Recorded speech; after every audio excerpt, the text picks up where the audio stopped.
Alright, what is this file called?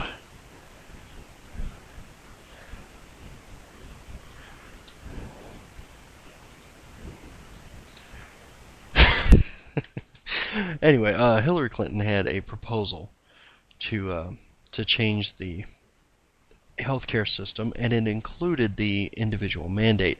Well, then candidate Barack Obama in that primary mocked the idea of the government forcing someone to buy a product or service in the private sector.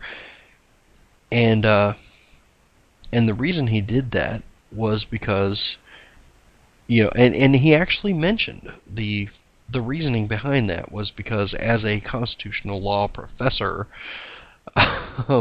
he didn't think it would be constitutional for the general government to force someone to buy a product, etc. And he likened it to the federal government actually telling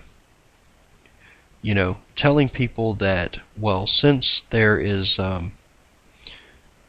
since there are a number of houses here that haven't been bought and home ownership is down in this country, then the government could just order someone to buy a house.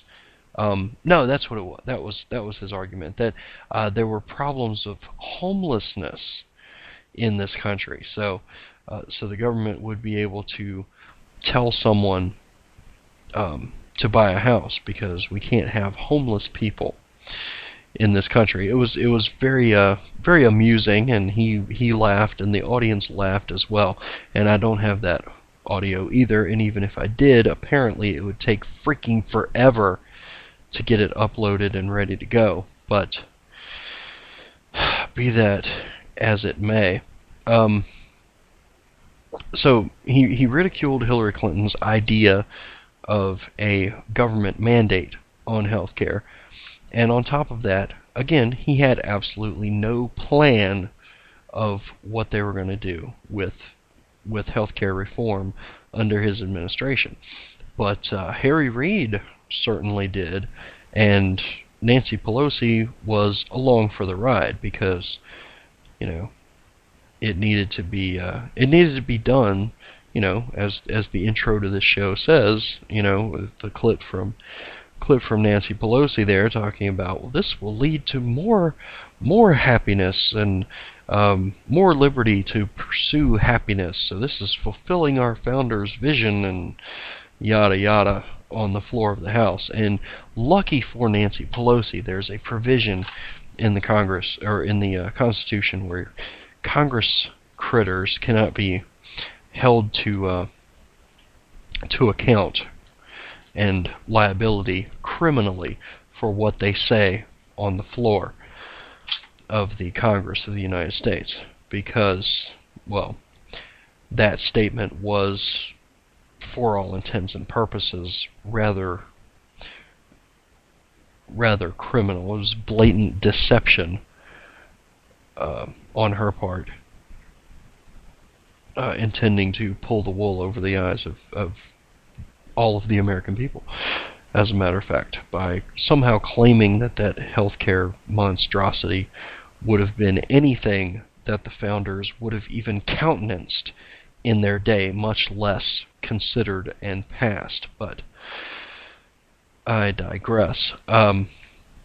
So the reason I call it Harry Care is because it was Harry Reid's bill with all of the kickbacks and vote-buying schemes to get senators on board, even though the Democrats had 60 senators in the Senate at the time. Well, no, Teddy Kennedy was rather ill, or more so than usual at the time, so his vote was not available. But Harry Reid had to put all these kickbacks and vote-buying schemes into the healthcare legislation in the Senate in order to get the votes of 50 Democrats to pass the bill.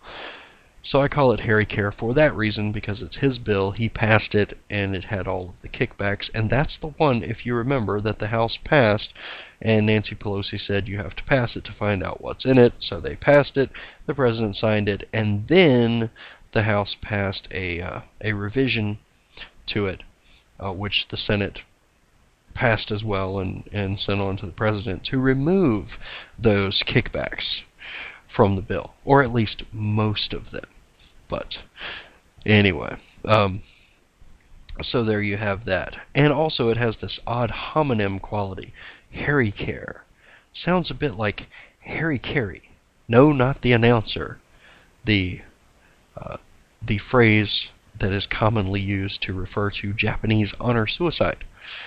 Harry Carey, because a lot of the Democrats did exactly that. They committed political suicide by voting for that monstrosity, and they got promptly tossed out on their tuckuses, their collectivist tuckuses, in the following election. The American people dispensed with them forthwith for voting for that monstrosity. So there you have that. Anyway, so while I was at after that long tangent, we're bringing it back now. So bear with me. This is what I do on the Sons of Liberty show. Damn near every time I'm on here, we go for a little excursion down one tangent or another, and invariably veer back into the topic at hand. So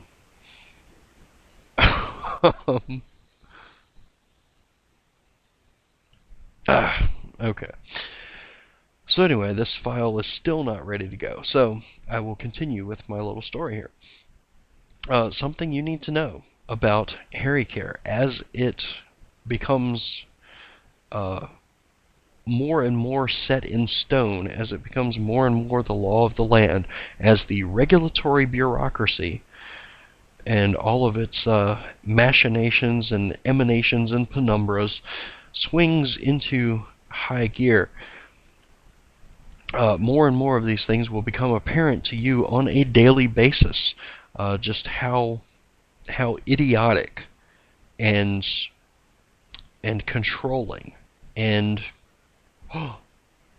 fascistic this healthcare overhaul really was. While I was at the University of Virginia Medical Center earlier this week, I overheard one RN talking to another. This is where I began about 15 minutes ago, if you remember correctly. This conversation I overheard. One of the RNs was on the team that is responsible for implanting intravenous backup intravenous injection sites into patients there at the medical center. This is where they take the little needle and they puncture a vein either in your arm or the back of your hand. Generally the back of your hand is where it's most commonly used, and they insert the needle, and there's a little cup on the end of it, and it's sealed off, and this is used in case they need to give you an emergency injection of some sort.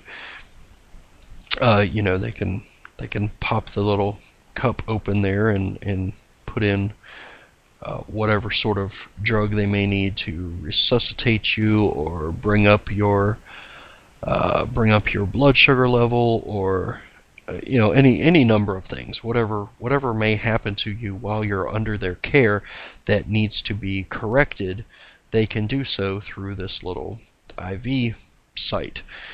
So the RN was on the team that does that, the IV team.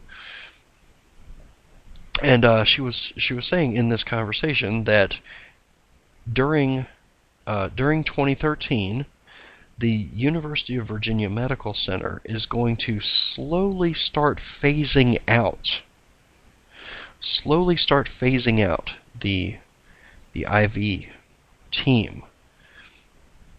And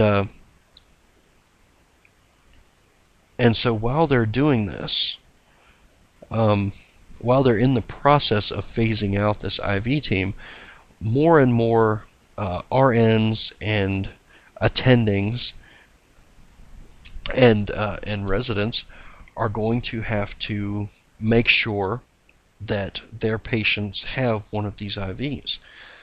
And they're not going to be able to rely on the IV team to do it. They're going to have to do it themselves, which brings up a question immediately to mind.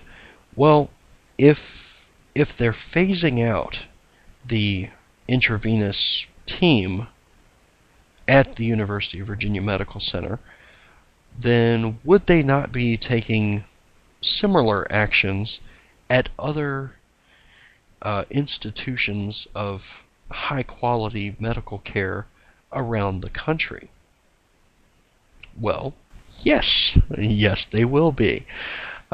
This will be happening on a wide scale at hospitals and especially university hospital systems all across the country, where certain sectors of the hospital staff will be changed around a bit, modified. Some of the people on those medical staffs will be let go, either through attrition or outright firing, as Harry Care kicks in more and more. Pardon me, need to wet the whistle again here. So, during 2013, the IV team, again, at the University of Virginia Medical Center, will be slowly phased out.